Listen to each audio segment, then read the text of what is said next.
corset and a missing testicle, I was off to a great start in life. I'd always had this obsession with boxing. Back in '92, I moved to New York and I joined a boxing gym, and I wanted to box because I wanted to know what it was like to be hit. I boxed a fellow in a hotel room who was looking for people to box. 2 jabs and a right. I've always been interested in boxing, so I said to this guy, you and I should fight sometime. Could be interesting. And also, too, I think I just wanted to experience the ring, you know. So I've been intrigued by that and, you know, could do it with another artist or something.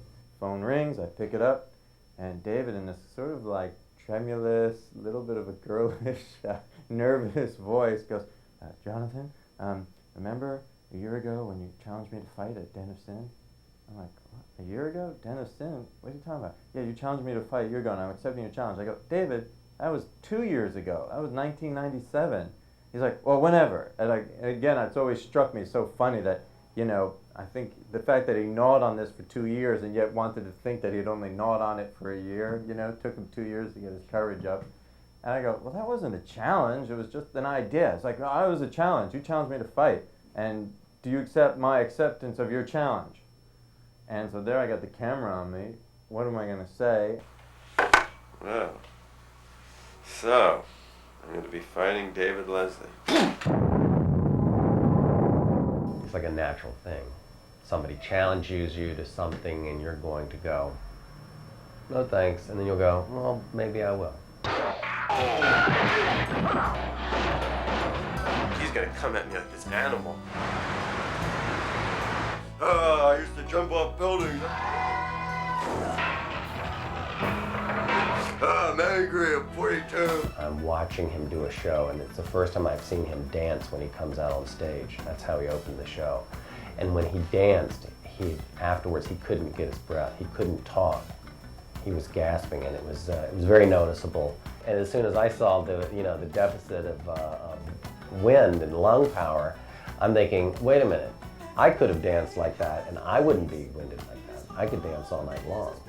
And if this guy's getting winded from that little bit of leaping about, you know, maybe it could happen. That's when it really started becoming like, this is a possibility. Because I can be in at least that good of shape.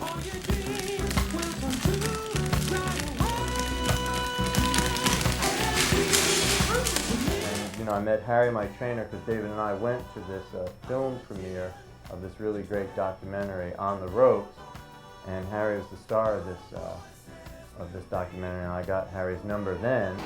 It's been around for a long time, but nobody does it in New York City. And it's been around a long time. Just like the same thing like chopping wood, like lumberjacks that chop wood. They knocking trees, Muhammad Ali chop wood, Tim Witherspoon chop wood. So if it worked for them, it definitely gonna work for Johnny. You talk too much. Too much. Yeah. Talk is cheap.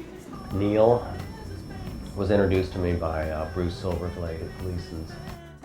He's the guy that, like, you know, puts all this care, and then he like suits you up and he goes, okay, you know, and he stands there in the corner while you go out and do this other thing, you know.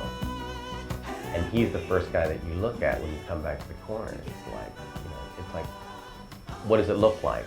What am I not seeing, you know? What do I need to do? 2 hours every morning, 2.5 hours. All right, keep going.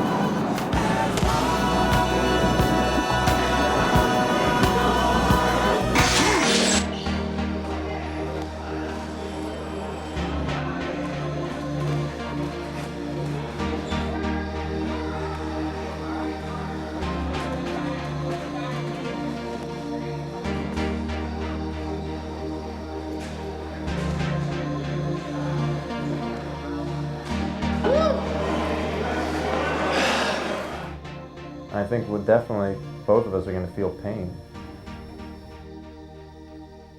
Ames will not be able to stand up to the kind of onslaught that I can feel absolutely comfortable in.